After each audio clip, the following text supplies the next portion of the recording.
Hi everybody, I'm going to keep reading Stink, Solar System Superhero.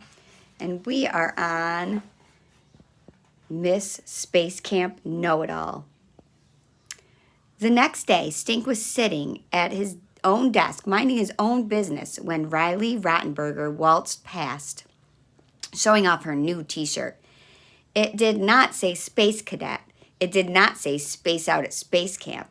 It said, Pluto is dead. What is that? Asked Skunk. Who is that? Asked Skunk. Rotten Riley Rattenberger, a.k.a. Miss Know-It-All. Riley turned around. She fake smiled at Stink and Skunk. When is a planet not a planet? She asked them. When it's grumpy, said Stink. When it's sneezy, said Skunk. No, when it's Pluto, said Riley, cackling all the way to her desk. Pluto is so a planet, said Stink, a dwarf planet. He turned to Skunk. She thinks she's so great because she got to go to space camp. For your information, Pluto is not a planet anymore, said Riley. Don't you guys know anything? Oh, I forgot. You never went to space camp. Riley was right. Stink had never been to space camp. He had never tried on a spacesuit except one made out of aluminum foil in preschool. And he never got to see inside a spaceship, except the cardboard box kind. Did you get to ride in the gravity chair? Skunk asked Riley. And the 5 degrees of freedom chair, said Riley. It floats on air. Stink wished he had 5 degrees of freedom from Riley Rattenberger. Don't ask her questions, Stink warned, or she'll never, ever stop. Why didn't Saturn want to sit next to Jupiter? Skunk asked anyway. Why? Asked Riley. Because Jupiter had a lot of gas, said Skunk, holding his nose. Hey, no fart jokes in class, said Miss Know-It-All. Mrs. D said. I have one, said Stink. He couldn't help himself. Why didn't Saturn's mom want him to take a bath? Why, said Skunk. Because he always left rings in the bathtub. Good one, said Skunk. Riley ignored them. Time to get into groups, said Mrs. D. Stink was on a team with Webster and Sophie of the Elves. He asked Skunk to join them. Each team was making a model of the solar system. Stink and his team were using styrofoam balls for the planets. They dipped hunks of raw wool in soapy water, and once the wool was stretchy, they shaped it around each ball to form the outer surface of the planet. Riley's team was making planets out of fancy clay. Riley leaned over and pointed to the tiny ball in Stink's hand. What's that? What does it look like? It's the planet Pluto. Stink moody, said Riley. How many times do I have to tell you there is no planet Pluto? Is too, said Stink. Is not. Is so too. Riley, turn around, Webster said. You're not even on our team.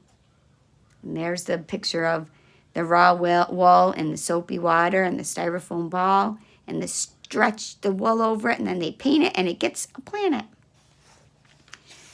I don't see why everyone's on Pluto, mumbled Stink, adding a touch of purple-gray to his planet.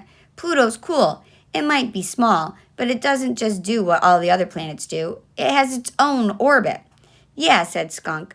I don't get why they voted to take it away. Because Pluto's puny like a dwarf, Riley butted in. Pluto gets its butt kicked by all the other planets. If an asteroid came, Pluto would be all, I'm scared, and shrink away. Nuh-uh, said Stink. Yaha, ask anybody. I learned it at space camp. Space camp, space camp, space camp, said Stink. People should boycott space camp for telling lies about Pluto. Stink, Riley, Mrs. D said sharply. What's going on back there? You're supposed to be working on your science. Riley's hand shot up in the air. This is science, she said. That's what we're fighting about. Mrs. D came over to their tables. What seems to be the problem?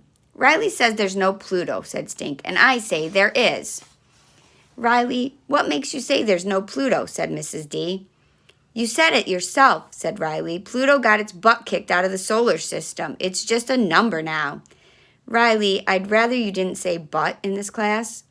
Stink couldn't help from smiling when his teacher said butt. But it's still up there, said Stink, even if it's a dwarf planet. Actually, said Mrs. D, you're both right. Huh? Scientists argued about it too. They had to study Pluto for a long time. Then they had a big meeting, said Riley, and voted it O-U-T, out. Yes, they did, said Mrs. D, but some scientists still think Pluto should be called a planet. Yes! Stink pumped his arm in the air and high-fived his team. Tell you what, Mrs. D said, why don't we turn it over to our own panel of scientists? You mean we get to be scientists right here in our class? Asked Stink. Sure, we can have a discussion, a debate next Friday. Riley, your team can explain why you think Pluto should not be a planet anymore. Stink, your team can argue why Pluto should be a planet. You have exactly 1 week to prepare your arguments. Super Galileo, said Stink. Riley narrowed her eyes at Stink. Stink Moody, you're such a Pluto head. Thanks, said Stink, sitting up a little taller. My very excellent mother just served us 9 pizzas. Mnemonic Comics. Jupiter. Big, badder, best. I'm biggest, I'm baddest, I'm Jupiter Jerk King of the planets. Biggest. How big am I? Try as big as 1,300 Earths. Fastest. I rotate the fastest of any planet in our solar system. A day with me is only 10 hours long. Baddest. Check out my great red spot. It's a storm that has been raging for at least 300 years. P.S. I have rings too. Take that, Saturn and Uranus. All right, loves. I will read the next chapter, Jupiter Jerks, tomorrow. Have a great day. Bye.